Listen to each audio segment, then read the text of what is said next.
से युवा सदस्य हूं, मैं अपना दायित्व और अपनी जिम्मेदारी नहीं निभाऊंगा अगर मैं आज इस देश के युवाओं का सबसे ज्वलंत मुद्दा जो है उसे ना उठाऊं।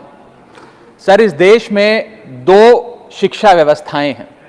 एक शिक्षा व्यवस्था है अरविंद केजरीवाल जी की शिक्षा व्यवस्था, जिसमें दिल्ली में वर्ल्ड क्लास स्कूल बनाए गए, बढ़िया करिकुलम, क्वालिटी एजुकेशन दी गई और एक शिक्षित भारत का, शिक्षित राष्ट्र बनाने का सपना लेकर आम आदमी पार्टी, अरविंद केजरीवाल जी आगे बढ़े। एक दूसरी शिक्षा व्यवस्था है सर, जिस शिक्षा व्यवस्था में परीक्षा शिक्षा माफिया जन्म लेता है, जिसके तहत आज लाखों बच्चों का भविष्य अंधकार की कगार पे खड़ा है। मैं बात कर रहा हूं नीट यूजी और यूजीसी नेट की, जिसमें कुल मिलाकर करीब 35 लाख बच्चों का एग्जामिनेशन हुआ। हमने देखा, देश भर में देखा कि कैसे उस एग्जामिनेशन को पेपर लीक हुए, क्या उसमें माफियाओं का राज रहा और कैसे इन 35 लाख बच्चों का भविष्य आज अंधकार की कगार पे खड़ा हुआ है। वो 35 लाख बच्चे आज इस संसद टीवी को देख रहे हैं इस उम्मीद से कि शायद उनके अधिकारों की, उनके हकों की बात होगी। भारत देश एक बहुत युवा देश है।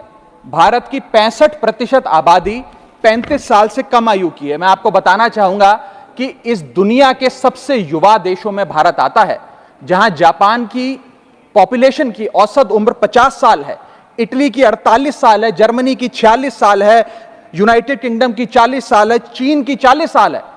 जहां विकसित देश बूढ़े होते जा रहे हैं, भारत देश जवान हो रहा है। भारत की औसत उम्र आज मात्र 29 साल है।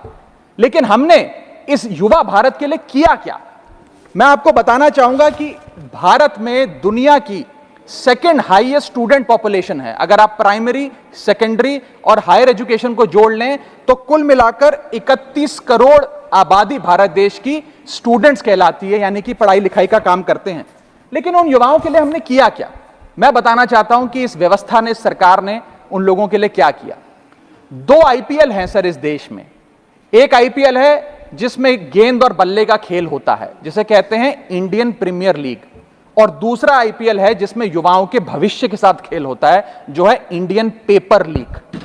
और आज मैं उसकी पूरी सूची लाया हूं कि कैसे युवाओं के भविष्य को सिक्योर करना तो छोड़िए, उसे बर्बाद करने का काम किया गया। और उस सूची में मैं नाम पढ़ के आपका ध्यान आकर्षित करना चाहूंगा कि क्या क्या हमने अपने देश के युवाओं को दिया है। पहला, व्यापम स्कैम। दूसरा, यूजीसी नेट पेपर लीक। तीसरा, Telangana secondary school certificate examination Hindi paper leak. Assam HSC LC general science paper leak. Uttar Pradesh Lekhpal recruitment exam paper leak. Rajasthan forest guard recruitment exam paper leak. Bihar public service commission exam paper leak. Gujarat head clerk exam paper leak. SSC CGL exam paper leak. UP TET exam paper leak. Rajasthan university paper leak. UP PSC paper leak. Maharashtra HSC exam chemistry paper leak. UP police constable qualifying exam paper leak. REET यानी कि Rajasthan eligibility examination for teachers paper leak.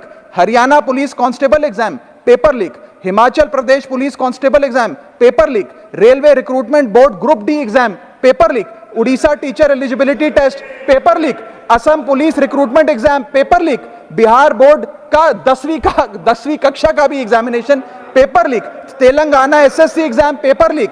Karnataka SSC LC exam paper leak. Delhi university law entrance exam paper leak. Jamia Millia Islamia entrance exam paper leak.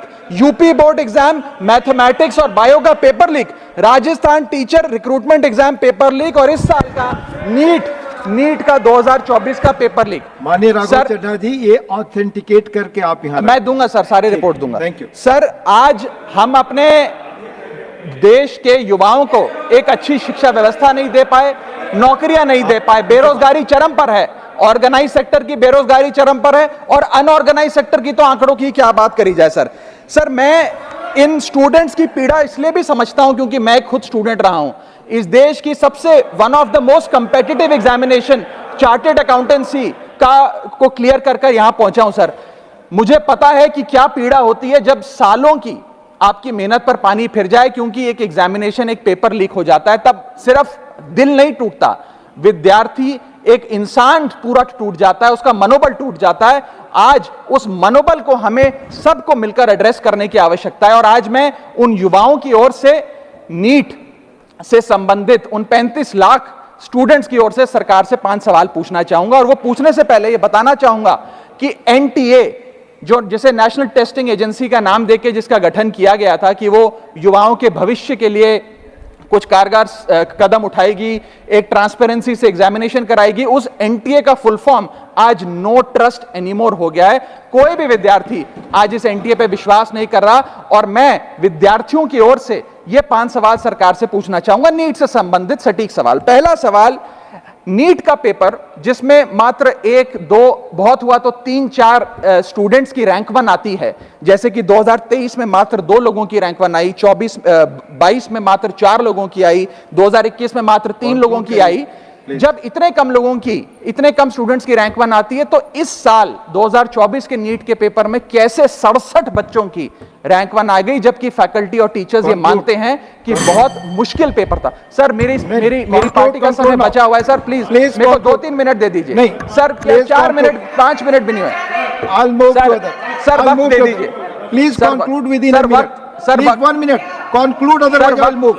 Sir वक्त ऐसे मत दीजिए कि भीख लगे sir, वक्त ऐसे मत दीजिए कि ठीक लगे, बाकी जो आपको ठीक लगे।